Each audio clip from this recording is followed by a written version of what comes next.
Matsumura was caught in the jaws of a monstrous figure with the head of a reptile, its sharp teeth buried deep into his flesh.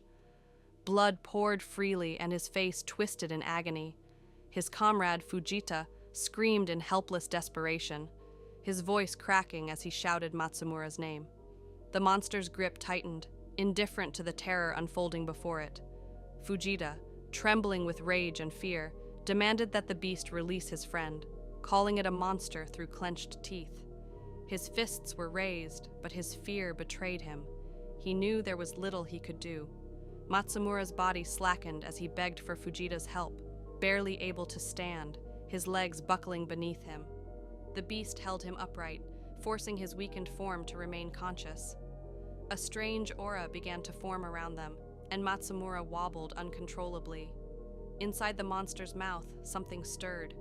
Fujita choked, his mask dripping with sweat and mucus. Panic gripped him. His friend cried out again, but the creature didn't stop. A strange, crushing force pressed down, and then came the sound of bone breaking. A crunch echoed in the air as Matsumura's body went limp. Fujita's eyes widened in horror, and he stumbled forward, confused and overwhelmed. As he grabbed Matsumura's slack form, he suddenly realized something unimaginable. Another presence was emerging from within the reptilian beast. He staggered backward, shouting that there was another person inside the monster.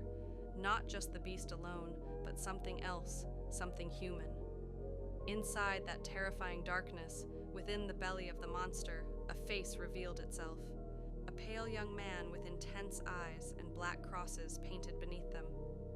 The boy demanded to see the captive's face. Confused, the man nodded slightly and looked up. The boy's eyes narrowed. He inspected the man with unwavering focus, but something was wrong. His expression soured. With a cold, disappointed tone, he declared that the man was not the one he was looking for. The man looked back, bewildered, but said nothing. Suddenly, outside the swirling blackness, chaos erupted. The reptilian monster was violently blown backward. Fujita, regaining composure, shouted and launched an attack. His arms stretched forward, his fingers splayed as he cast something with great effort. The power surged outward in a wave of dark energy. The creature recoiled in surprise, its body rattled by the blast, but no pain crossed its features. Fujita, breathing heavily, clenched his fists. From behind, his partner with long silver hair leapt forward, yelling for the creature to keep its hands off. The white-haired figure landed confidently, face set in stone, offering no words but a dismissive huff. The battle had only just begun. Fujita's rage boiled over. His fingers ignited with magic as he prepared to unleash another spell. But before the power could be cast, the white-haired woman standing before him moved. Her hand darted through the air, her fingers locking around his outstretched wrist with shocking speed. With an abrupt motion, she snapped his fingers backward, disarming him in an instant. His magic fizzled out before it could even spark. She didn't speak. Her face was calm, but her actions were precise and brutal. As he gasped in shock, she raised her leg and sent a devastating kick straight into his face. The impact was violent. His head snapped back, and his mask was crushed inward by the sole of her boot. He was launched across the alley, his body ragdolling to the ground, groaning in pain. He clutched his face, rolling in agony, his muffled screams barely coherent. The pain overwhelmed his fury. Kaiman, the reptilian-headed man, stood over Matsumura's limp form. Nikaido, the white-haired woman, looked over her shoulder, noticing her partner smirking. She asked what had caught his attention, but Kaiman, still gripping the barely conscious Matsumura, muttered something that only he understood. Nikaido frowned and admitted that she didn't understand a word he was saying. Holding Matsumura up by the collar, Kaiman leaned forward again and opened his jaws wide. Kaiman looked him straight in the eye, and without hesitation, asked what the man inside had said. Matsumura, now on the verge of a breakdown, whispered the response, that he had been told he wasn't the one. That was all Kaiman needed to hear. Kaiman's voice turned cold. Without mercy, he declared that Matsumura was of no use to him. Blades flashed in both his hands, and and in one swift, brutal movement, he sliced the man to pieces. Blood sprayed, and body parts flew in every direction, scattering like debris across the concrete. The reptilian man's expression didn't shift. This wasn't personal, just necessity. But even in that moment of grim finality, danger had not passed. Kaiman turned his head, alerted by the sound of magic whirring through the air. From the corner of his eye, he saw dark, swirling projectiles hurtling toward him. Severed limbs, enchanted, cursed, were now animated and flying through the air like deadly darts. Then, realizing the threat wasn't fully neutralized, he shouted to Nikaido. There was still one more enemy on the run. He ordered her to intercept the other sorcerer before he escaped. Time was running out and the window was closing fast. As Kaiman and Nikaido scrambled to apprehend the remaining enemy, Fujita, dazed and battered, slammed down onto a disguised hatch embedded in the pavement. The impact triggered a mechanism with a sharp chuck, and the ground beneath him gave way. He tumbled backward, flailing wildly as he fell through the opening. Before either of his pursuers could react, the door snapped shut with a solid slam, concealing the escape route completely. Kaiman's frustration boiled over. He cursed loudly, enraged that the last sorcerer had slipped away right under his snout. He growled that the bastard got away, his thick reptilian throat vibrating with fury. Nikaido, standing calmly beside him and holding out his discarded mask, urged him to relax. She reminded him to put his mask back on, her voice casual, almost amused by his temper. Kaiman snatched the mask from her hand, his grip tight. He groaned about his own mistake, blaming himself for not paying enough attention. The guilt sat heavy on him. His clawed fingers fumbled with the straps as he yanked the mask over his scaly head. Beside him, Nikaido agreed with a shrug. He wasn't wrong. Nikaido, glancing around thoughtfully, admitted something. This was the first time she'd ever seen one of the sorcerers actually reveal a door like that. Until now, their escapes had always been more abrupt, more arcane, never relying on physical structures. It left her thoughtful, cautious. They were dealing with something different. With the danger behind them and no more leads in hand, the two walked away from the site of the carnage, their silhouettes drifting down the grimy industrial alleys. The city loomed above them, a patchwork of metal, pipes, and decaying concrete. Nikaido tried to lift Kaiman's spirits, offering him a familiar comfort, the promise of home-cooked gyoza with fresh shiso leaves, just the way he liked it. He nodded half-heartedly, agreeing with a sigh that it simply hadn't been his day. They disappeared into the crowd of grotesque, masked figures, a street teeming with life and filth.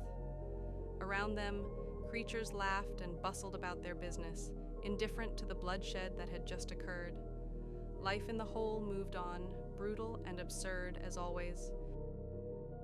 As Kaiman walked the deteriorating streets of the hole, a sense of unrest stirred beneath the surface. Bodies hung like warnings in the heart of downtown, victims or symbols, perhaps both, of the sorcerer's cruel meddling.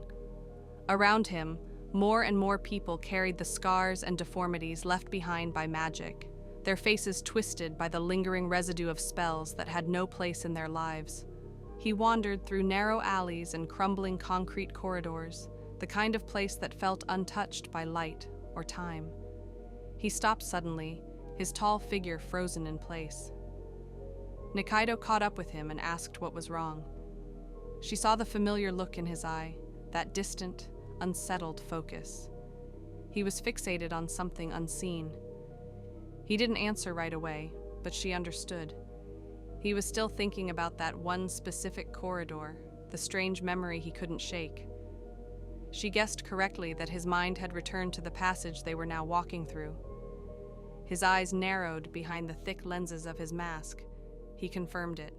This place, this cracked, forgotten hallway, was the only thing he could clearly remember from before he lost his memory. He didn't know who he had been, or why this location lingered in his thoughts, but this corridor had branded itself into his brain. He looked around, quiet for a moment, as if listening for the past. In his mind, a vision resurfaced, the dim tunnel, the air stale, and a lone man standing at the far end, watching. Silent. Still. unmoving like a statue. That man had been there the day everything changed. Kaiman stared down the hallway again, but the man was gone now. Only the memory remained, etched into his fractured past, like a ghost refusing to fade. He clenched his fists slightly and muttered the question aloud, not really expecting an answer. Who was that guy? The mystery tightened its grip on him. It was more than a memory. It was a question his entire identity hinged on. Kaiman stood still, haunted by a memory he couldn't fully grasp. That shadowy figure, seen from behind in the hallway from his past, gnawed at his thoughts like a splinter he couldn't remove. He wondered, was that the man he was searching for? The one who had done this to him? Was that the sorcerer who had turned his head into this monstrous, scaled thing? That faceless silhouette might hold all the answers or all the blame. His thoughts spiraled further. Was that man the one he intended to kill? The one who had cursed him? If so, why did he remember nothing about him? Why couldn't he recall his own life before waking up like this? And the man who lived inside him, the one whose face emerged from the mouths of those he bit, was that someone else entirely? Or was that him? Could that be his original body, his original self, still buried somewhere inside this mutated form? Magic had no effect on him. He had seen how devastating it could be, how it reshaped bodies and minds, but for some reason he remained immune. Why? And would the answer lie in the memories that had been stripped from him? He stared ahead, lost in thought, until Nikaido placed a comforting hand on his shoulder. Her smile was bright and unbothered. She told him that things always seemed better on a full stomach, a simple truth spoken with gentle affection. Kaiman looked at her, the edges of his troubled thoughts softening. He admitted she was probably right. As the two walked away through the city's industrial ruins, past the broken concrete and crumbling facades, the weight of their lives lingered, but eased. But somewhere not far from them, inside a cardboard box, a pair of black and white striped devil shoes lay neatly placed beside a plastic bag. That same pattern of shoes soon appeared on a group of feet marching purposefully through the streets. Sorcerers. Their twisted uniforms and matching footwear made them easily identifiable, part of a collective far from human concerns. Inside a cold, tiled room filled with strange wires and bubbling vats, Fujita stood before a resurrection urn. A man instructed him to place an egg inside the vessel and pray. Around him, other sorcerers bowed their heads in silence. Some carried guilt, others obligation. Fujita muttered an apology under his breath to Matsumura, the man he had lost, his partner, his friend. With trembling fingers, he released the egg into the urn, pleading for forgiveness. After the ceremony, Fujita excused himself and stepped into another room. But before he could slip away, he was confronted by a tall, terrifying man with wild hair and stitched lips. N. The ground around him teemed with enormous mushrooms, his signature growth. Fujita asked to speak with him, but N had already heard the news. Matsumura was dead, and the ones responsible weren't high-ranking magic users or otherworldly threats, just two people from the whole, one a girl, the other a man with the head of a reptile. N's disbelief turned to concern. He scolded Fujita with a dark edge, pointing out that he was still wearing the shoes of the devil, the kind used in resurrection ceremonies. N demanded to know where he planned to go now. Fujita admitted he had just come from the funeral, still reeling from the experience. But he also mentioned something else. The man with the lizard head had been resistant to magic. Completely. He couldn't explain it, but no spells worked on him, and that made him dangerous. The pieces of the puzzle were starting to come together for N. This wasn't just another skirmish. This was the beginning of something far more serious. N's disdain for the whole deepens, but N doesn't seem worried. He calmly states, "I've got a plan." Meanwhile, back in the hole, Kaiman's hunger takes priority. "Nikaido, I can't wait any longer!" He yells from inside her eatery, already worked up. With perfect timing, Nikaido emerges with a plate of sizzling hot gyoza. "Here, dinner is served," she says with a beaming smile.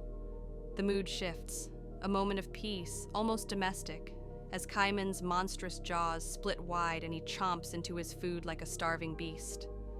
Nikaido giggles, Kaiman groans with delight. For a moment, the war against the sorcerers fades into the background, but only for a moment. Tomorrow, I will find him and I'll tear his skin off. Damn magic user. Kaiman growls mid-bite, fury rekindling behind his reptilian eyes. Crunch, crunch. Even in moments of joy, the rage simmers. Because for Kaiman, every meal, every smile, every quiet moment is just a break in the hunt. Tomorrow, the killing continues.